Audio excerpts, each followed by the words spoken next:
परमेश्वर निराकार है और निराकार ब्रह्म का पहला और महानतम साकार रूप है महामहेश्वर भगवान शंकर। हम सब शिव की रचना है और शिव अपनी रचना से कभी दूर नहीं रहते। यह धरती अगर हमारी जन्मभूमि है तो शिव की लीला भूमि होने का सौभाग्य भी इसी धरती को प्राप्त है।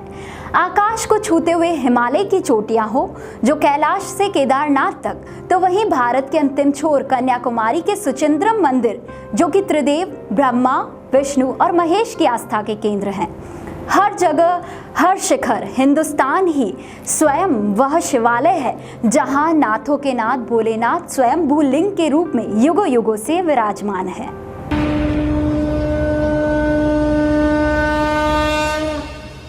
सत्यम शिवम सुंदरम, सत्य ही शिव है, शिव ही सुंदर है। बहती हुई नदियों में, उगते हुए सूरज में, बरसते हुए बादलों में या महकते हुए फूलों में, ब्रह्मा जी की रचित सृष्टि में जो भी सुंदरता का अंश है वह सत्य की देन है, या यूं कहिए शिव की देन है। सत्यम शिवम सुंदरम की यह खोज आज हमें ले आई है ATN की खास पेशकश देवदर्शन कार्यक्रम में, जहां पूरे मेवाड़ के कण कण में साक्षात शिव निवास करते हैं। तो आइए आप सभी को लिए चलती हूँ मेवाड़ के प्रमुख शिवालयों की ओर, जहाँ भक्तों का अटूट विश्वास है और इन शिवालयों से भक्त कभी भी निराश नहीं लौटते हैं।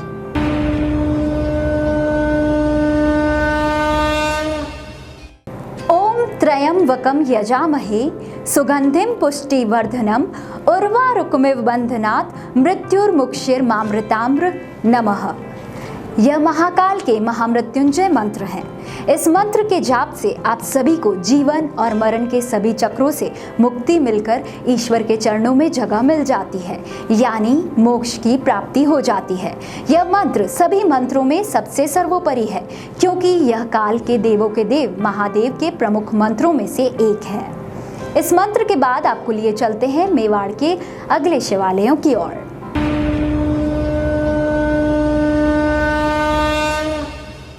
महादेव हमेशा से पहाड़ों में विराजते हैं और जहाँ जहाँ शिवालय बने हैं वहाँ पर जलाशय जरूर होते हैं और वह जलाशय कभी नहीं सूखते हैं। भगवान शिव की महिमा इतनी अपरंपार है कि शिवालयों के आसपास आपको बहता पानी दिखाई दे ही जाएगा। उदयपुर शहर के शिवालयों की बात करें तो सबसे पहले महाकाल मंदिर का नाम आएगा, जहां पर उज्जैन के महाकाल की तर्ज पर पूजा अर्चना होती है। महाकाल में शिवलिंग के विशेष श्रृंगार की तरह ही विशेष श्रृंगार धराए जाते हैं।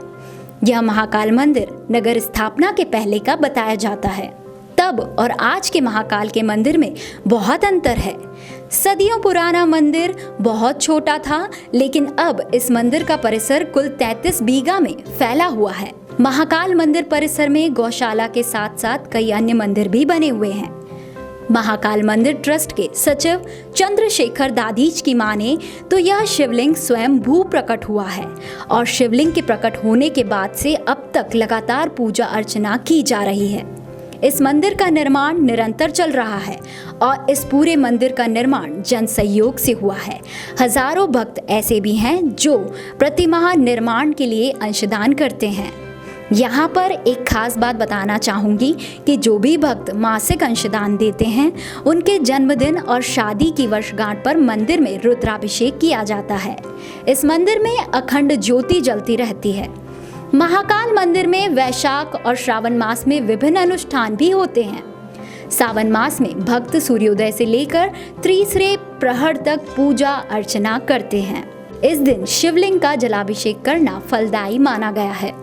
व्रत करने वाले जातक सुबह जल्दी उठकर पूरे घर की सफाई कर स्नान करते हैं और मंदिर में शिवजी के शिवलिंग के समक्ष सभी सामग्री लेकर बैठकर पूजा अर्चना करते हैं। शिव के साथ माता पार्वती और गणेश जी की भी पूजा होती है, क्योंकि माता पार्वती शिव की धर्म पत्नी और प्रिय पुत्र गणेश उनके पुत्र हैं और कहते हैं ये एक परिवार की मिसाल देते हैं, इसलिए पूरे परिवार की एक साथ पूजा होती है। पहले प्रथम पूजनीय गणेश जी के बाद माता और शिव जी की पूजा की जाती है। पूजन सामग्री में जल, दूध, दही, चीनी, घी, शहद, पंचामृत, मौली, वस्त्र, जनेऊ, चंदन, रौली, चावल, फूल, बेलपत्र और भांग, आक, धतूरा, कमल गट्ठा, प्रसाद, पान सुपारी, लौंग, इलायची, मेवा और दक्षिणा चढ़ाई जाती है। अपने उदयपुर शहर में जो प्रसिद्ध शिवधाम महाकालेश्वर के नाम से जाना जाता है, फतेह सागर के किनारे पर स्थित है। यह मंदिर नगर स्थापना से भी प्राचीन होकर स्वयंभू शिवलिंग के रूप में यहाँ महादेव प्रकट हुए हैं। और साथ ही जो है अपने इस मंदिर के अंदर मान्यता है कि जो भी भक्त सच्चे मन से कोई भी अपनी इच्छा की मांग करता है, प्रभु महाकालेश्वर उसकी इच्छा पूर्ति करते हैं। इस मंदिर का निर्माण अपने मेवाड़ और सारे भक्तों ने 101 रुपये मासिक सहयोग से करवाया है, जो पूरे भारतवर्ष के अंदर ये एक प्रथम मंदिर होगा जहां जन सहयोग से बनने वाला यह प्रथम मंदिर है, जो किसी राजा महाराजा द्वारा निर्मित नहीं कर सभी भक्तों द्वारा अपने मासिक अंशदान से निर्मित कराया है। यह मंदिर पुरातन मंदिर के रूप में एक 4x4 का मंदिर था, जिसमें 2 फीट की एक गैलरी गुफानुमा मंदिर में उतरने का रास्ता जाता था और उसका क्षेत्रफल 10 स्क्वायर फीट के करीब छोटा सा हुआ करता था। और आज यह मंदिर कुल 23 बीघा भूमि के अंदर विस्तृत है, जिसमें मंदिर के अंदर गौशाला भी बनी हुई है, अन्न क्षेत्र भी है, पीछे गंगा घाट भी निर्मित है।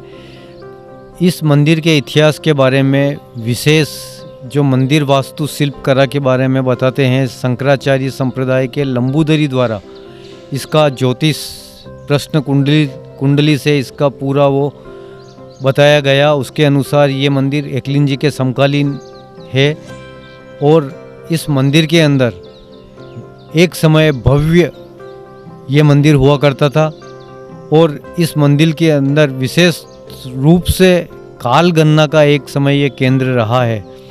और उसी आधार पर अपने फतेह सागर झील के अंदर जो सौर वेधशाला है वह और उज्जैन का जो मंदिर है, दोनों की जो उत्तरी दक्षांश और उसकी जो दिशा है वो समानांतर होने के कारण यहाँ विशेष रूप से काल गणना की जाती रही है।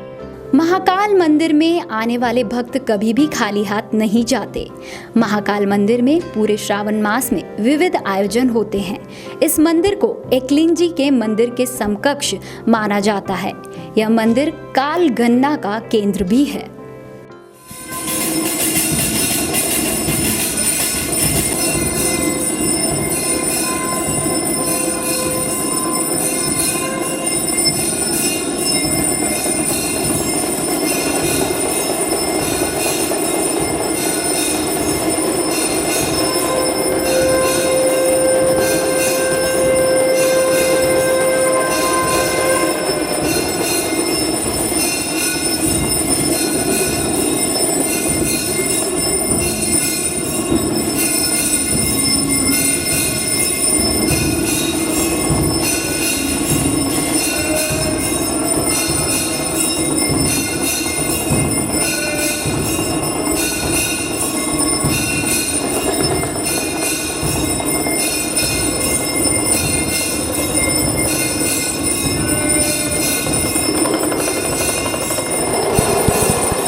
विद्महे महादेवाय धीमहि तन्नो रुद्रे प्रचोदयात् नमः। वैसे तो हिंदू धर्म की मान्यताओं के अनुसार गायत्री मंत्र को सबसे शक्तिशाली माना जाता है, परंतु बता दें रुद्र गायत्री मंत्र को भी इतना ही शक्तिशाली माना जाता है। कहा जाता है यह एक मंत्र कुल 11 मंत्रों का संग्रह है जो भगवान शिव के विभिन्न रूपों की पूजा करने के लिए इस्तेमाल किए जाते हैं। भक्त इस मंत्र का जाप करते हैं तो भक्तों पर भोलेनाथ की कृपा जरूर बनी रहती है।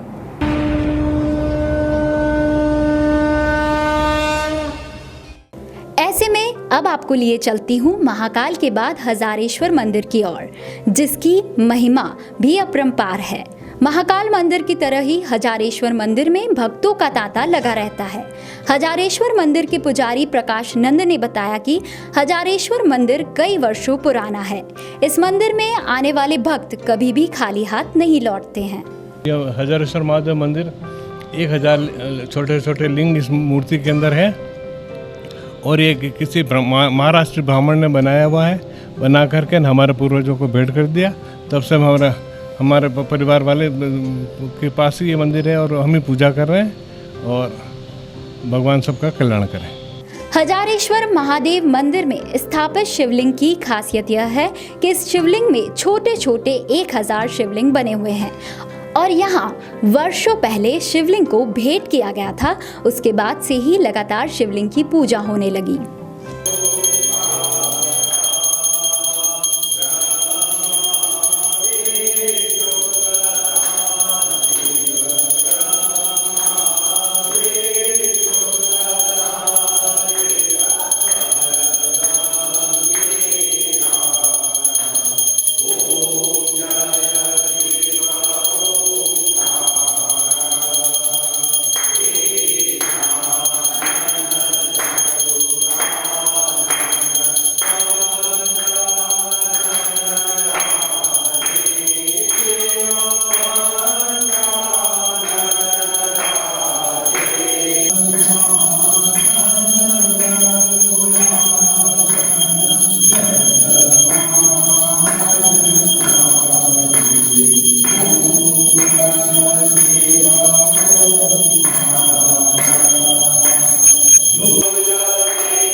अपने भक्तों पर जल्द प्रसन्न हो जाते हैं। जटाधारी शिव शंकर को प्रसन्न करने में किसी भी मनुष्य को कठिनाइयों का सामना नहीं करना पड़ता है। महादेव के महामृत्युंजय मंत्र का जाप करने से सारे कष्ट दूर हो जाते हैं। इस मंत्र के जाप में अपार शक्ति है। महादेव से ज़्यादा पूजनीय और कोई नहीं है। महादेव के मंत्र महाशक्तिशाली हैं। इसके अचूक असर होते हैं। इन मंत्रों का जाप करने मात्र से व्यक्ति की सारी चिंताएं प्रभु तुरंत दूर कर देते हैं। ये वो महामंत्र हैं जिनका जाप करने वाला सफलता की सीढ़ी चढ़ता जाता है। शिवजी के महामृत्युंजय मंत्र को महामंत्र कहा जाता है। इसमें भगवान शिव के महामृत्युंजय रूप से लंबी आयु की प्रार्थना की जाती है। यह मंत्र कई तरह से प्रयोग में लाया जाता है। देव दर्शन की इस यात्रा में अब हजारेश्वर महादेव मंदिर से आपको लिए चलती हूँ नीलकंठ महादेव मंदिर की ओर। नीलकंठ मंदिर महाराणा मेवाड़ की निजी संपत्ति परिसर में बना हुआ है। बताया जाता है कि यह मंदिर उदयपुर की स्थापना के पूर्व का है। इस मंदिर से जुड़ी एक दंत कथा है। उसके अनुसार पिछोला गांव से एक नदी निकलती थी। वह आयड़ नदी थी और यहाँ पर पिछोला के शमशान हुआ करते थे और नीलकंठ महादेव का मंदिर शमशान में था। शमशान में रहने वाले साधु संत को सपना आया और उस सपने में यह बात कही गई कि एक बड़ का पेड़ फटेगा और उसमें से भगवान महादेव का शिवलिंग निकलेगा और यह शिवलिंग वही शिवलिंग है। उदयपुर स्थापना के बाद पिछोला गांव के पीछे से जाने वाली नदी को बंद करके पिछोला झील का निर्माण किया गया। इस मंदिर की खासियत यह है कि जो शिवलिंग विराजमान है यह वट वृक्ष फटने के बाद निकला है। शिवलिंग के चारों तरफ जल भरा रहता है। नीलकंठ महादेव मंदिर में रोजाना सुबह और शाम पूजा अर्चना होती है। सावन मास हो या फिर महाशिवरात्रि का पर्व, सभी मौकों पर विशेष पूजा अर्चना होती है और रुद्राभिषेक के साथ साथ रात्रि जागरण भी होते हैं। यह मंदिर समोर बाग में महाराणा साहब की निजी संपत्ति में स्थित है। यह मंदिर बहुत पुराना है। ये कहा जाता है कि उदयपुर बसा उससे पूर्व का मंदिर है। इसके लिए हमने बहुत प्रयत्न किया कि इसकी उत्पत्ति कैसे हुई, क्या हुआ, लेकिन इसका कोई हमें साक्ष्य नहीं मिला। एक दंत कथा जरूर है, वो ये है कि यहाँ एक पिछोली गांव हुआ करता था और ये जो नदी बहरी है यह आयड़ नदी थी पहले, जो यहाँ से निकलती थी और यहाँ पे वो जो नदी थी और उसका ये पिछोली जो गांव है उसके शमशान हुआ करते थे और उस शमशान के ये महादेव जी थे। तो क्या हुआ कि जब पहले एक कोई साधु संत रहते थे, उनको एक स्वप्न आया कि यहाँ एक बड़ फटेगा और शिवलिंग निकलेगा। तो वो शिवलिंग निकला। उसके पश्चात ये ऊपर आप देख रहे हैं पीछे की तरफ पिछोला नदी को बंद करके और पिछोला झील का निर्माण किया गया। उसी समय इस मंदिर का भी निर्माण हुआ और इस मंदिर की ये जो खासियत है वो ये है कि मंदिर के जो शिवलिंग है वो एक वटवृक्ष है जो मेरे पीछे है, वो फटा है और उसमें से स्वयंभू लिंग निकला हुआ है। उसके चारों तरफ हमेशा जल भरा रहता है, लेकिन वो जल क्या है, कभी जब खाली हो जाता है तो हम भले कितनी 50 बाल्टी 100 बाल्टी 15 दें उसमें, लेकिन वो नहीं भरता है। और जब भरा हुआ है तो हम उसे खाली नहीं कर सकते हैं। और यहाँ पर हमेशा सुबह शाम नियमित पूजा हुआ करती है और रुद्राभिषेक भी होते हैं। और ये मंदिर जो है सुबह 6 बजे से शाम को सुबह 6 बजे से 10 बजे तक और शाम को 3:30 से 7:30 बजे तक खुला रहता है।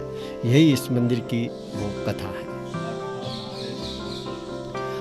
हर साल नहीं, हर सोमवार, पहले तो श्रावण मास के हर सोमवार को हम विशेष पूजा करते हैं और जो पूजा होती है वो महाशिवरात्रि के दिन ये 24 घंटे तक मंदिर खुला रहता है। और उस दिन कम से कम उदयपुर की जनता है 10,000 से 15,000 के बीच आदमी आते हैं, दर्शनार्थी आते हैं और दर्शन लाभ लेते हैं। नीलकंठ महादेव मंदिर में आने वाले भक्तों की माने तो यहाँ पर आने वाले सभी भक्तों की मनोकामना पूरी होती है। भक्तों ने यह भी कहा कि यह मंदिर बड़ा ही चमत्कारी है। कई भक्त ऐसे भी हैं जो कि रोजाना सुबह और शाम मंदिर में आकर भगवान शिव के दर्शन करते हैं। मैं भी बचपन से जब से समझने लगा तब से समूरबाग नीलकंठ महादेव का भक्त हूँ और यहाँ नियमित सेवा करने आता हूँ। यह मंदिर महाराणा मेवाड़ की निजी संपत्ति है। इसमें हम सेवा करने के लिए आते हैं। मंदिर सवेरे 6 बजे से 10 बजे तक, शाम को 3:30 बजे से 7:30 बजे तक खुलता है। और इस मंदिर की खासियत यह है कि यह जो शिवलिंग है यह स्वयंभू प्रकटित शिवलिंग है। एक वट वृक्ष की जड़ों को फाड़ करके उसमें से शिवलिंग प्रकट हुआ है, जिसकी हम रोज़ सेवा पूजा अर्चना करते हैं। और यहाँ का यह है कि भक्तों का जो भी मनोकामना होती है, अगर भक्त नियमित दर्शन करने यहाँ आते हैं और अपनी मनोकामना यहाँ मांगते हैं तो ज़रूर पूरी होती है। और आने वाले समय में चैनल के माध्यम से उदयपुर की जनता से यही कहना चाहूँगा कि आप अपनी भक्ति और शक्ति के माध्यम से भगवान को प्रसन्न करने के लिए दर्शनों के लिए पधारें और सेवा पूजा करें। आप सबकी मनोकामना पूरी होगी। भगवान आप सबकी रक्षा करे, सबको खुश रखे। जय महादेव। नीलकंठ का भक्त हूँ। 1981 से यहाँ से आता हूँ और भक्तों के लिए यहाँ पे पहले बहुत मैं बचपन से आता था। जिस समय यहाँ पे भोग लगता था ठंडी बाजों का, वहाँ पे ठंडे छानते थे लोग बाग। दरबार की तरफ से इजाज़त थी, अभी इजाज़त नहीं है। अभी ये शांति वातावरण यहाँ मनसा महादेव की मंदिर की मतलब मंदिर का वो पूजा और पाठ और व्रत धारण करते हैं यहाँ पे लोग। और जो मनसा महादेव का यहाँ पे धारण किया, मैंने किया था। तो एक बार मनसा महादेव व्रत किया तो मेरी भी सरकारी नौकरी लगी। मेरे एक कौशल्या भाई है, उन्होंने हमारे को यहाँ पे गाइड किया था। रामेश्वर जी आते थे, ललितेश्वर जी आते थे, वो रुद्राभिषेक करते थे। आज हमारे पुजारी जी, किशोर जी और हमारे 2-3 जने भगत है, वो रेगुलर अभ्यास करके रेगुलर रुद्री कर रहे हैं। शाम को सावन महीने में 12 महीना रुद्री अभिषेक कर रहे हैं। यहाँ पाठक सीखे थे तो यहाँ पे पढ़ने के लिए कोई के लोग बाग पहले यहाँ खुला रहता तो लोग बाग पढ़ते थे। वो सीए बने, 4 के कंटेंट बने, कोई मास्टर बना, कोई ये बना और मैं भी बना। आपकी कृपा से भक्ति से यहाँ पे जो मनोकामना पूर्ण होती है, एक बार सच्चे मन से जो कोई मांगता है तो उसकी नौकरी या कुछ मनोकामना, बच्चे पुत्र वगैरह जो भी है वो मनोकामना पूर्ण होती है। ऐसा मैंने प्रत्यक्ष देखा है। यहाँ 35 साल से आरोह में लगातार सुबह शाम 2 ही टाइम पे हाजिरी दे रहा हूँ और सब भक्तों की मनोकामना पूर्ण होती है। वो सब आनंद से रहते हैं यहाँ पे। जय महादेव। नीलकंठ महादेव मंदिर महाराणा की निजी संपत्ति में होने से यह मंदिर सुबह और शाम भक्तों के लिए खोला जाता है।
दया निदान महेश्वर भोलेनाथ विशेषकर सावन में अपने सब भक्तों पर अपनी दया बरसाते हैं।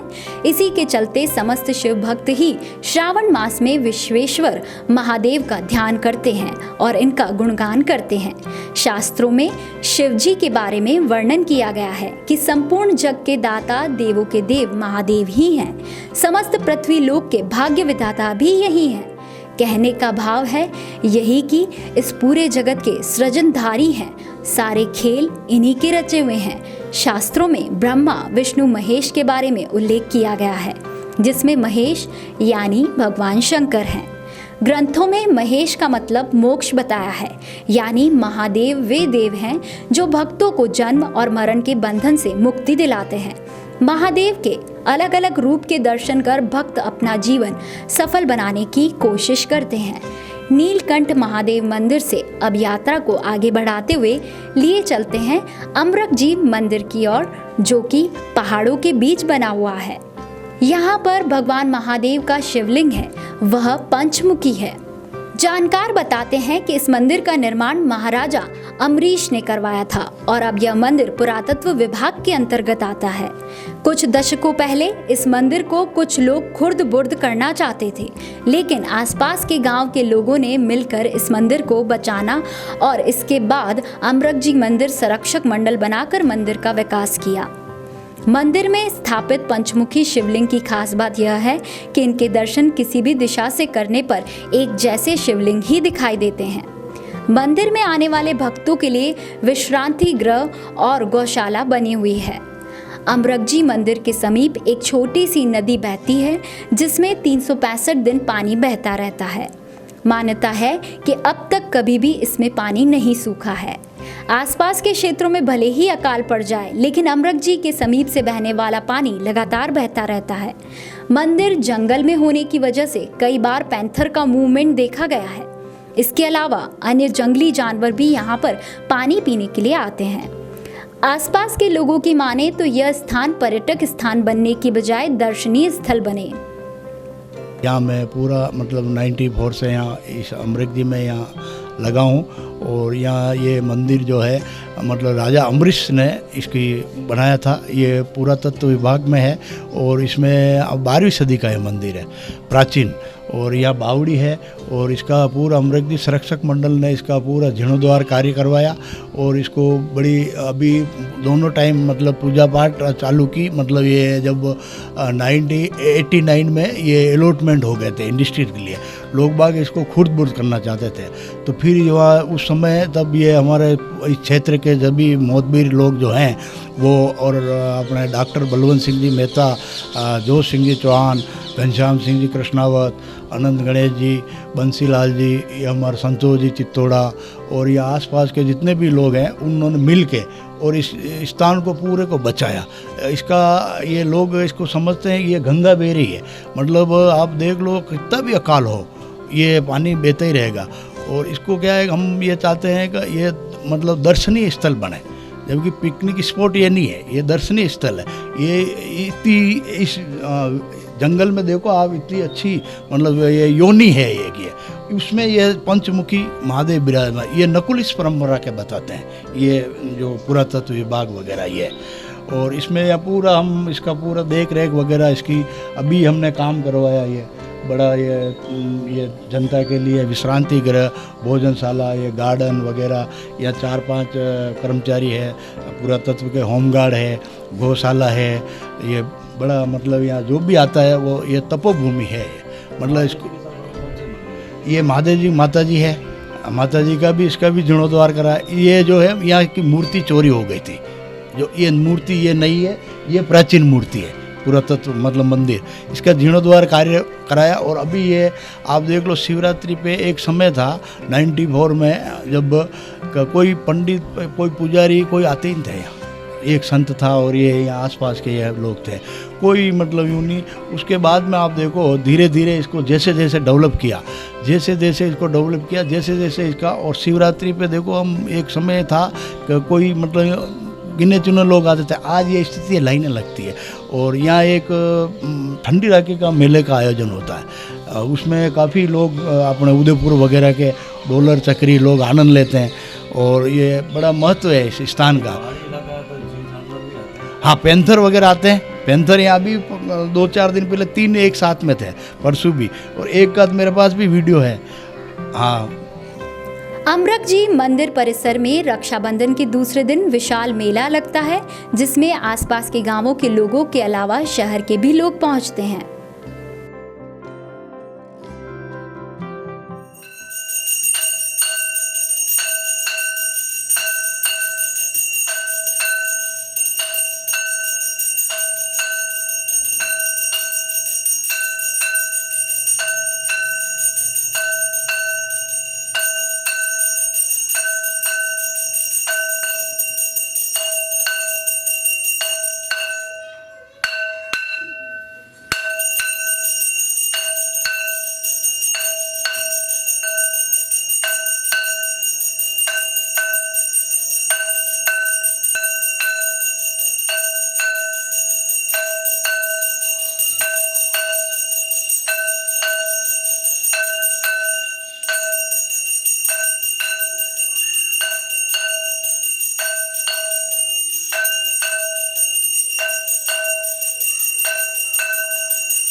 की नगरी मेवाड़ की इन अरावली की वादियों में बसे शिवालयों में समय की गति जैसे थम सी गई है। यहाँ शिव भक्ति का सूर्य उदय तो होता है लेकिन अस्त कभी नहीं होता। पिछोला के किनारे हो या अरावली पर्वतमाला हो, ओम नमः शिवाय की गूंज कभी नहीं थमती और शिव भक्तों पर बरसती हुई भगवान शंकर की कृपाएं मानो ऐसा लगता है जैसे मेवाड़ी रजवाड़ी सौंदर्य और प्रकृति मिलकर अपने जन्मदाता भगवान आशुतोष का अभिषेक कर रही हो। भक्ति और भावना के इस देव दर्शन में मेवाड़ भूमि के शिखर से अब दिव्या पूर्विया आपसे लेती है विदा। देव दर्शन के हर क्षण में हमारे साथ बने रहिए और विश्वास रखिए सत्यम शिवम सुंदरम का नाम ही जीवन है। हमारी प्रार्थनाएं अगर सत्य और सुंदर हैं तो शिव भगवान तक पहुंचने का मार्ग ढूंढ ही लेंगी। ओम नमः शिवाय।